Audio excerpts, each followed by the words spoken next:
The other day, I started talking through and sharing with you my thoughts on grammar, the Akkadian grammar, and working out of my own short little grammar called a short inductive Akkadian grammar based on the epilogue of Hammurapi's code.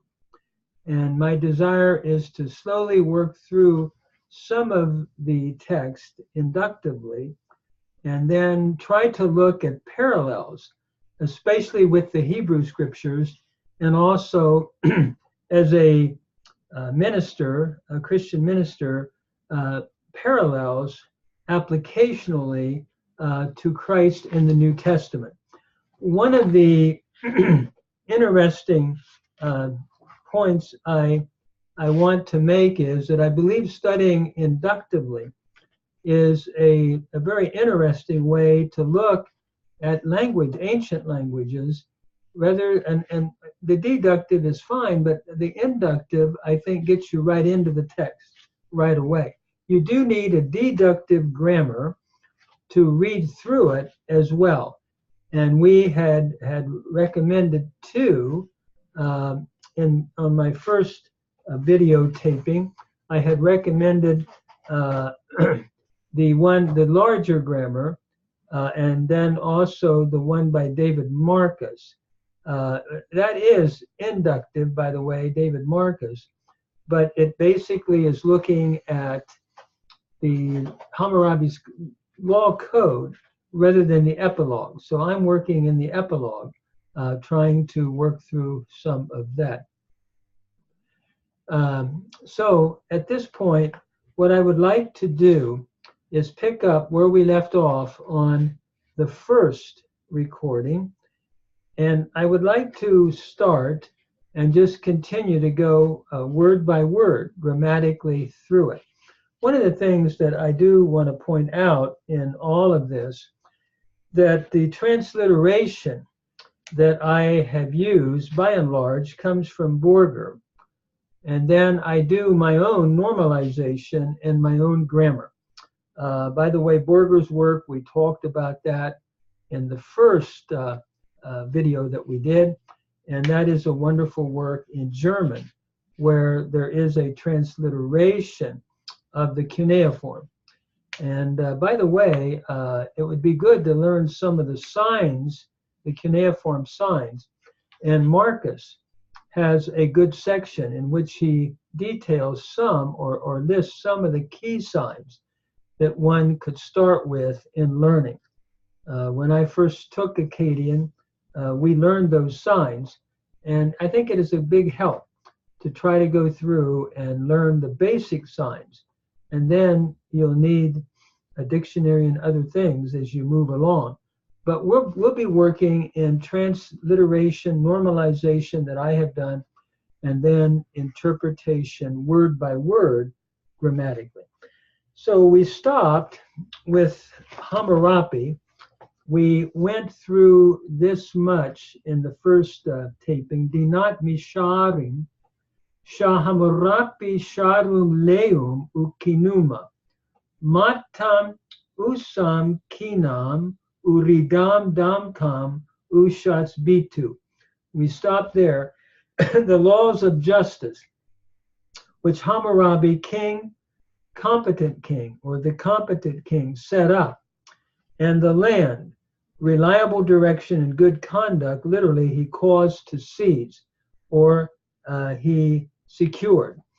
I would also encourage you to have a transliterated text before you. If you would like to look at my own, you can find the work that I did on Google Books under my name, Dr. Gary Stats. And so I want to just pick up where we stopped, and that was after Ushats Bitu.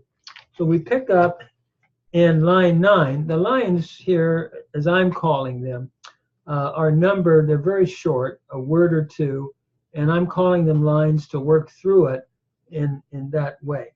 So as we come to line 9, Hammurapi, Sharum Gitmalum Anaku, anat salmat kakadim sha ilil isrukam. I'm going to stop there, and then we'll pick up following that. So let's look at the grammar and what the text is saying. Of course, Hammurapi is the proper name for the king Hammurapi, and that is in line 9.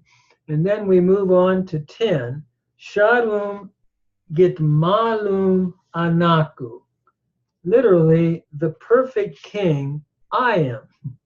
Notice Shalom again is the masculine nominative singular noun.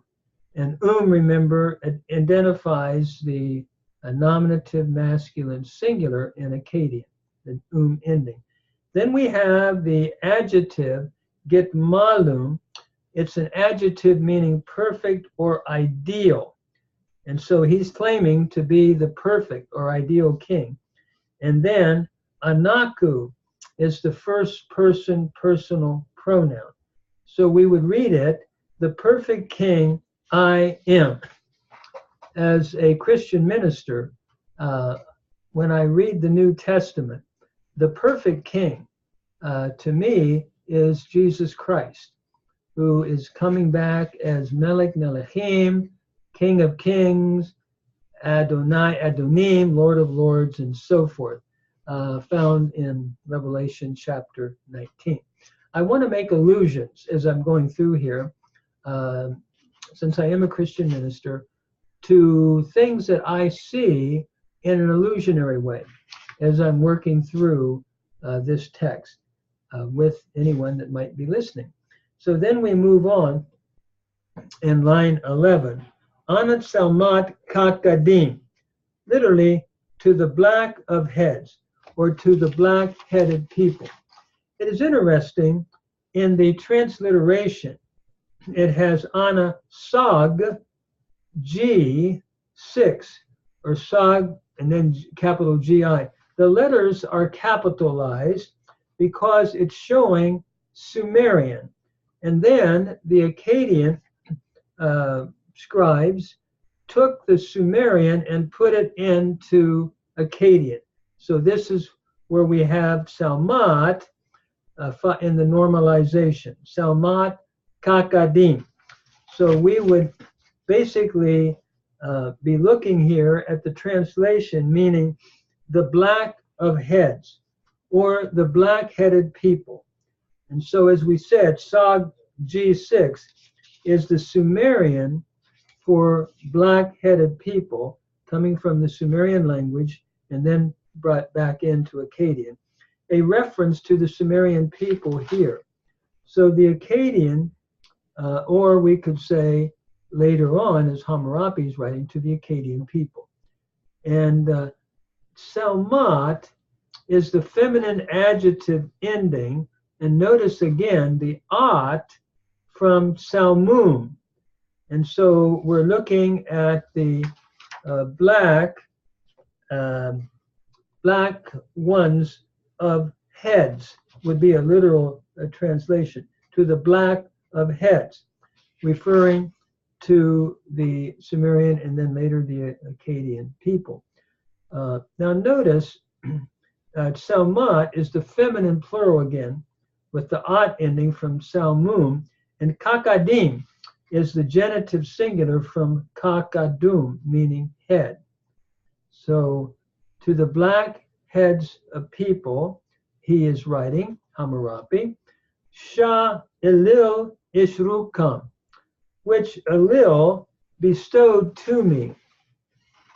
Notice here, Sha, again, is your relative pronoun, and Elil is the proper name of a god, and Ishrukam is, in grammar, what we would parse as a G preterite, third masculine singular from Sharaku, meaning to bestow or to give in Akkadian, and then is the ending, the dative personal pronoun to me.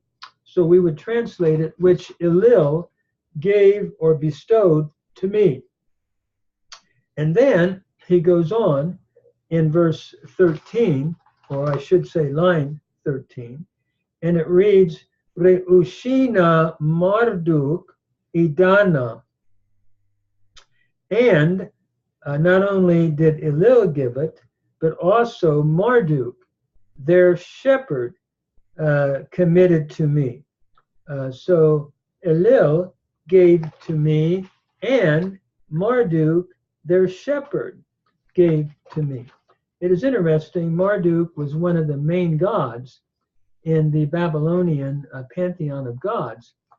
I think of Enuma Elish, where Marduk struggles with Tiamat. And we see his elevation in that Enuma Elish poetry. So as we look here, Reushina, which Elil gave to me, and then we go to line 13, Reushina and their shepherd. Here, Reushina is from the noun Reum, again, which is the nominative masculine singular noun from Reum, meaning shepherd, and we have a pronominal suffix, third masculine plural, meaning their. So, which their shepherd, Marduk, their shepherd, gave to me, is what he's going to say. And so again, he's claiming his authority to come from Elil and Marduk. As we move on then to line 14, Marduk Idana. Notice Marduk, as we said, is the proper name of one of the main deities of ancient Babylonian religion. As we look at the transliterated text in Sumerian, it has a little d, which means dinger, D-I-N-G-E-R. It's the sign of a divinity or a god. And then we have capital letters, again, the Sumerian for Marduk, Amar-Utu, A-M-A-R-U-T-U. And that brought into Akkadian is Marduk. So which Marduk, and then we come to the verb, which Marduk, Idanam, gave to me. And notice, Idanam is from, again, it is a verb. It's from the root to give. It is the G preterite, third masculine singular, again with the dative personal pronoun am. So the words are rendered, which Marduk literally made strong for me, from dananu, I should say, to make strong is the idea. You could translate this, which he secured for me, this authority that I have and that I'm writing in this law, this legal corpus. Then as we move on to 15, line 15 and following, if you would like to follow with me, it reads, Ul egu achi ul adi. In other words, he said, I was not negligent or idle. The arms I did not throw down. In other words, I just didn't stop. I really have been busy doing well as a king. Notice ul egu, I was not negligent. Ul is the negative particle not, and egu is the G preterite, first common singular, from the verb egum, to be lazy. So I wasn't lazy, Hammurapi is saying. And then in line 16, he says, Achi ul adi, the arms I did not throw down. Now notice, achi is the accusative plural noun. And this is indicated by the I suffix, and the singular nominative would have been achum. Notice the I suffix is what grammarians call the oblique case of both genitive and accusative plural forms in nouns. So you have that I, it could be either genitive or it could be accusative in the plural form, depending on the context. And here we're looking at an accusative. I did not throw down the arms.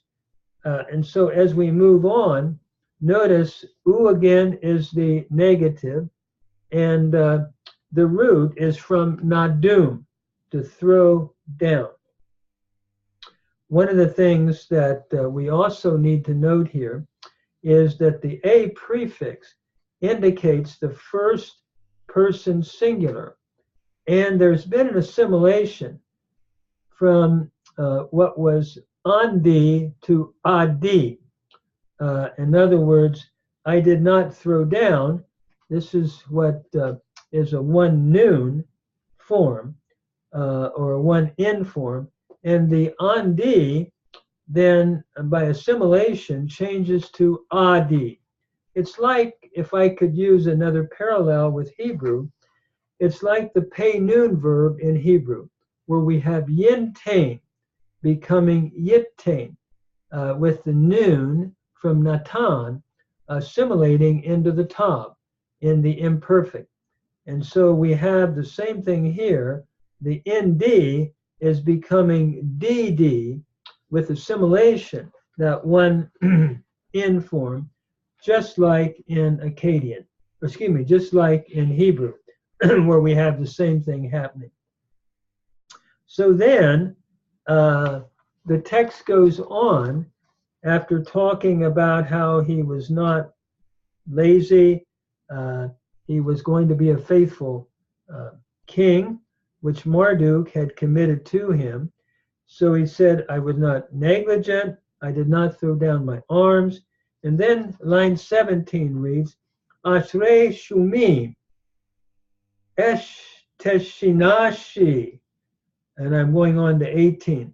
The places of salvation or well-being, I sought them out.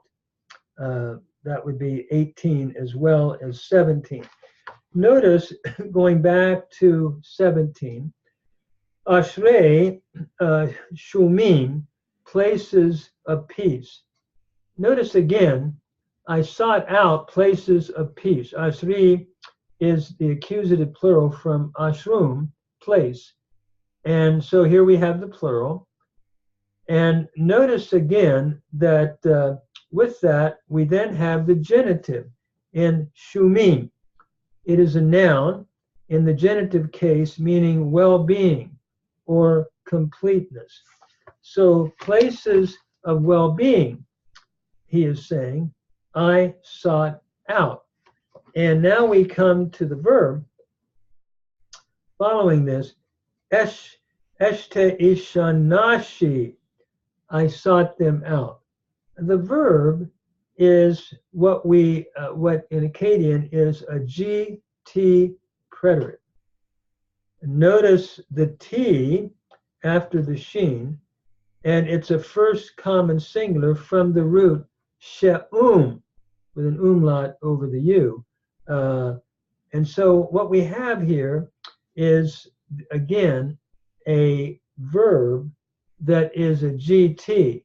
And it's sort of like a reflexive idea. I sought out, I myself sought out.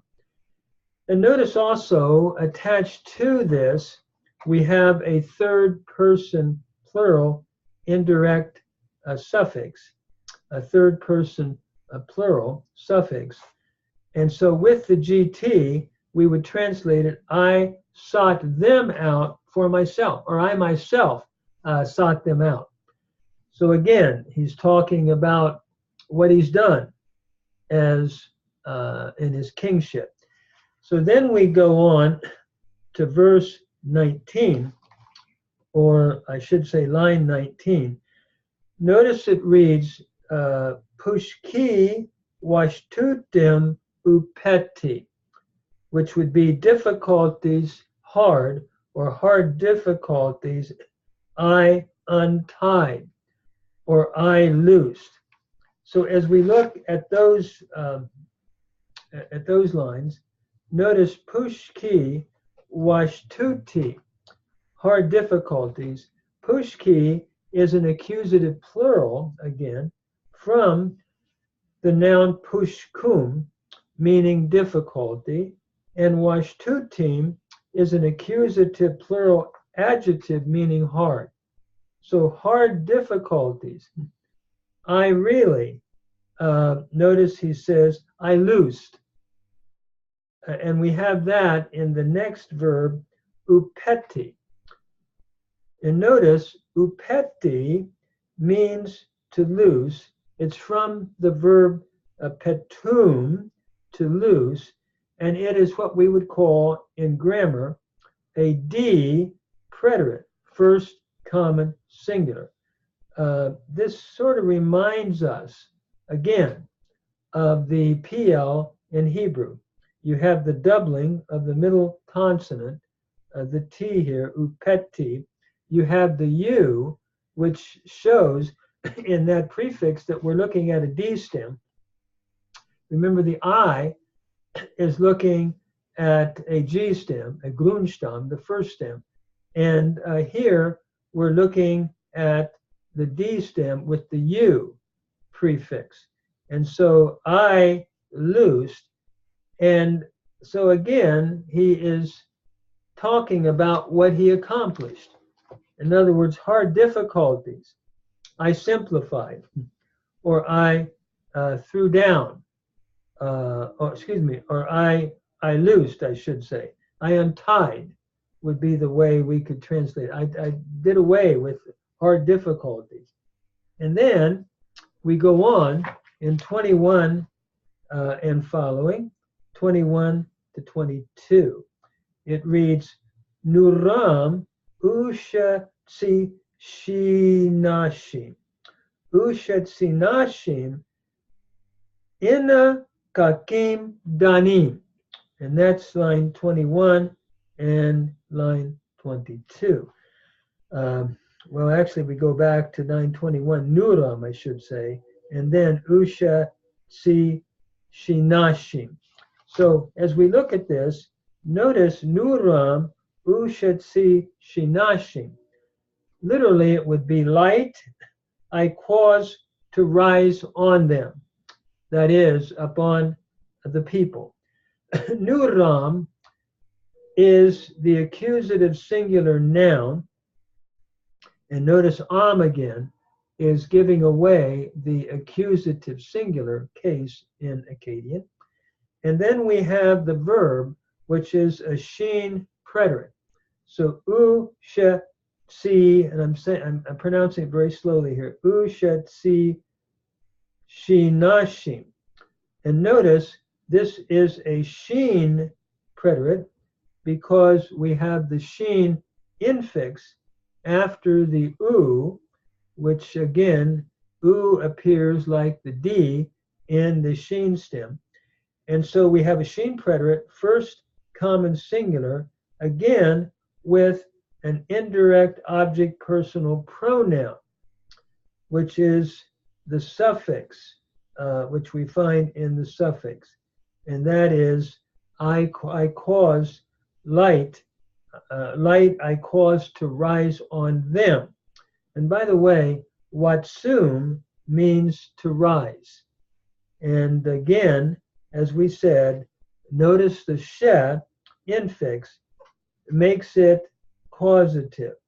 And the W from watsum, by the way, it's sort of like we would say a peva verb in Hebrew. The W has elided here. And so we don't see it, it's dropped out.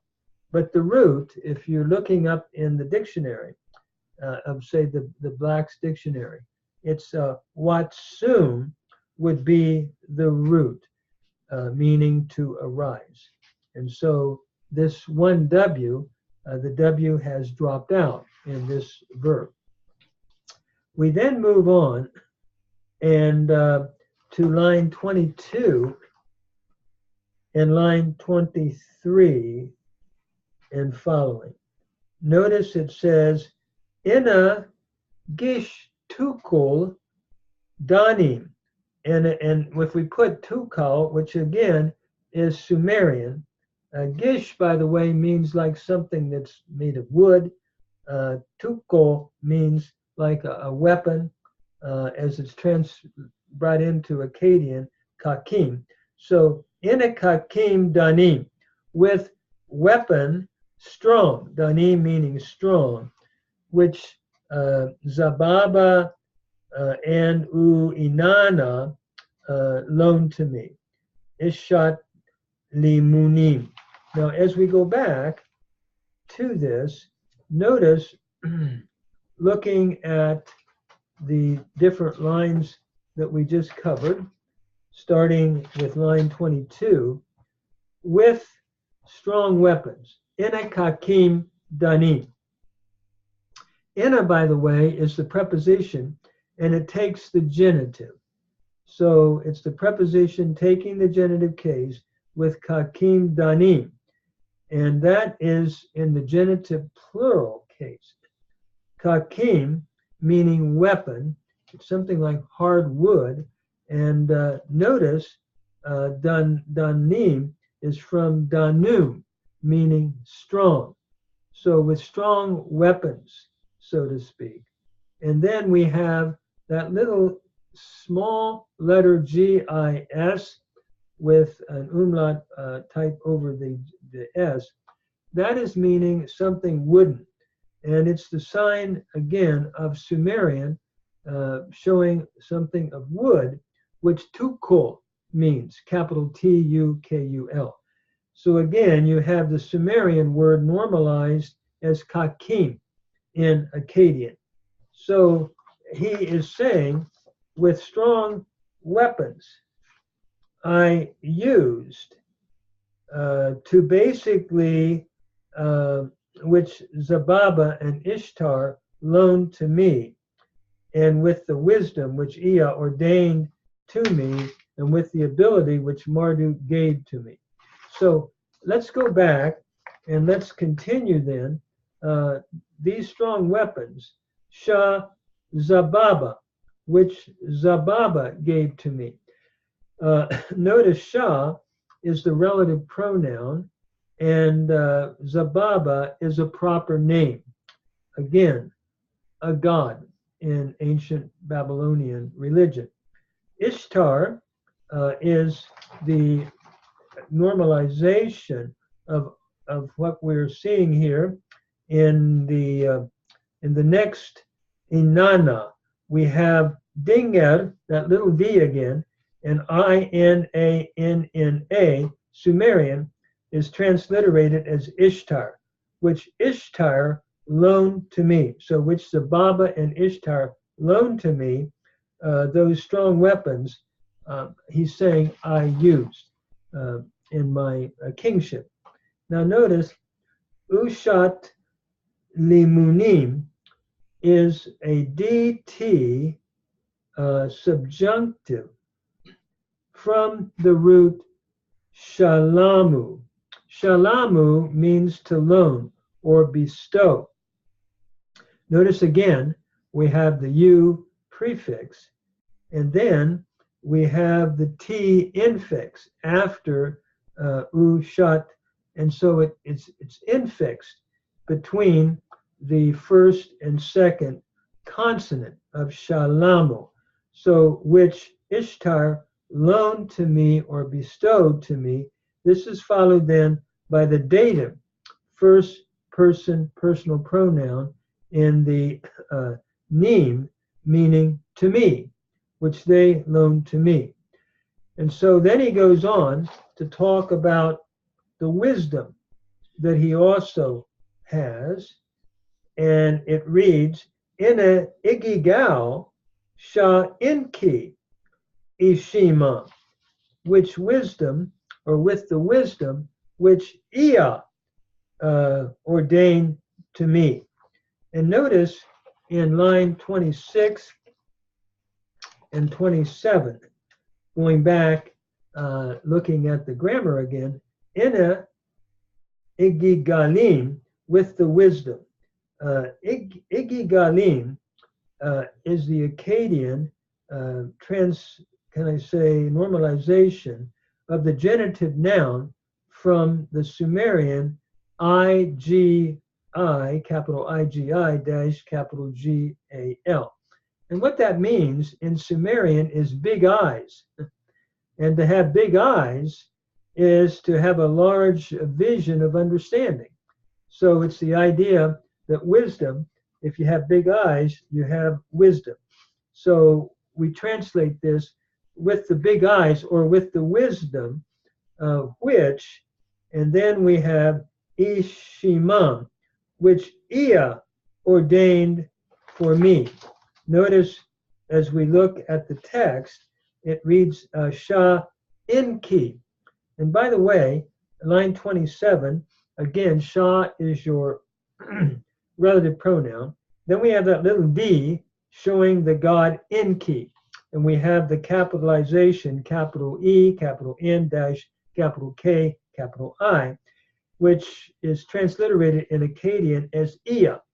So which Ea ordained to me. And notice, Ishimam is the verb again, and it is a G preterite, third masculine singular from Shiamu, meaning to decree or to ordain. And this is followed then by the the dative ending to me. So which Ea ordained for me. And then he's going to go on in line 28 and 29, where he continues on after talking about how he used the wisdom that Ea gave to him. Ina liutim shamarduk idanam. That is, with the ability which Marduk gave to me. And notice, as we look at this, beginning in line 28, in liutim, with the ability, ina again takes the genitive, and notice the im suffix appearing with liutum, and it means ability. And so ina here takes the genitive case, which is interesting. With the ability, it tends to take the genitive case throughout in Akkadian. With the ability which Ea idanam gave to me. Notice idanam is a G preterite, third masculine singular from nadanu, to give. It's interesting, natan is the Hebrew word to give. So there is a sort of a close relationship there in the two words, meaning to give. And then indinam, notice indinam becomes iddinam. Again, what you have here is a one N form, and the N has assimilated into the D. So indinam has become iddinam by assimilation. Indi by what we could call progressive assimilation. Indi becoming a DD, and then the again is your ventive ending, indicating the dative. In other words, which he gave to, which Ea gave to me, and so it means to me.